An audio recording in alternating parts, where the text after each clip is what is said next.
Kontribusi ilmuwan Islam terhadap perkembangan keilmuan di dunia tidak perlu diragukan lagi. Sejarah pun telah mencatat sejumlah penemu Muslim, di antaranya Ibnu Al-Haytham, atau dikenal Barat dengan panggilan Al-Hazan. Pria bernama lengkap Abu Ali Muhammad Ibnu Al-Hasan Ibnu Al-Haytham tersebut merupakan penemu ilmu optik. Dunia bahkan menyebutnya sebagai bapak optik. Sejak kecil, Ibnu Al-Haytham memang dikenal cerdas. Tidak heran bila ketika dewasa, dia menjadi sarjana muslim terkemuka. Ia memulai karirnya sebagai pegawai pemerintah di kota kelahirannya, di Basrah, Irak. Hanya saja, laki-laki kelahiran 965 Masehi ini merasa tidak nyaman bekerja dalam bidang birokrasi. Ibnu Al-Haytham lebih tertarik berkelana menimba ilmu. Sang ilmuwan kemudian memutuskan pergi merantau ke Ahwaz dan Baghdad, yang kala itu termasuk pusat intelektual dunia. Di kedua tempat tersebut, ia mempelajari beragam ilmu. Tidak berhenti di sana, Ibnu Al-Haytham melanjutkan belajar ke Mesir. Dia sempat pula mengenyam pendidikan di Universitas Al-Azhar. Setelah lulus, dia lalu mempelajari berbagai ilmu secara autodidak, seperti ilmu falak, matematika, geometri, fisika, serta filsafat. Sampai akhirnya, Ibnu Al-Haytham tertarik mengkaji segala hal mengenai ilmu optik. Banyak teori ilmu optik yang dicetuskannya. Salah satunya, penelitiannya tentang cahaya. Ibnu Al-Haytham merupakan orang yang pertama menemukan juga menulis data penting mengenai cahaya.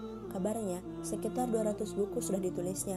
Salah satu karya monumentalnya yaitu Kitab Al-Manazir.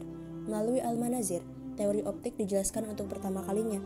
Lewat karya tersebut, Ibnu Al-Haytham juga menjadi orang pertama yang menjelaskan soal mekanisme penglihatan manusia. Selama lebih dari 500 tahun, Al-Manazir masuk dalam jajaran buku penting ilmu optik.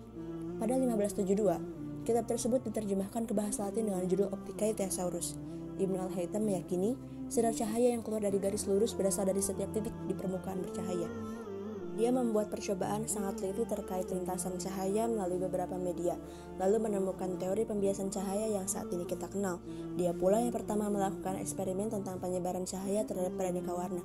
Di dalam buku tersebut, Ibnu Al-Haytham turut menjelaskan mengenai ragam cahaya yang muncul saat matahari terbenam, termasuk teori kemunculan bayangan, gerhana, serta pelangi.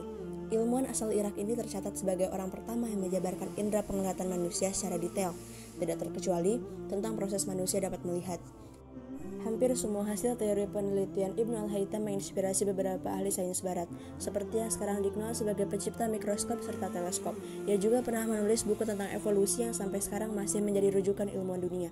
Buku karya Ibnu Al-Haytham mengenai kosmologi pun sudah diterjemahkan ke dalam bahasa Latin pada abad pertengahan. Asteroid 59239 Al-Hazan dan kawah tumbukan Al-Hazan di bulan dinamai untuk penghormatan dunia atas jasa dan karya-karyanya. Tak hanya itu, nama Ibnu Al-Haytham ditampilkan pada bagian uang kertas 10.000 dinar Irak yang dikeluarkan tahun 2003. UNESCO juga mendeklarasikan tahun 2015 sebagai Tahun Cahaya Internasional yang mana merayakan milad ke-1000 karya optik Ibnu Al-Haytham. Selain itu, masih banyak lagi penghormatan dan peringatan atas karya-karya sang cendekiawan Arab Ibnu Al-Haytham.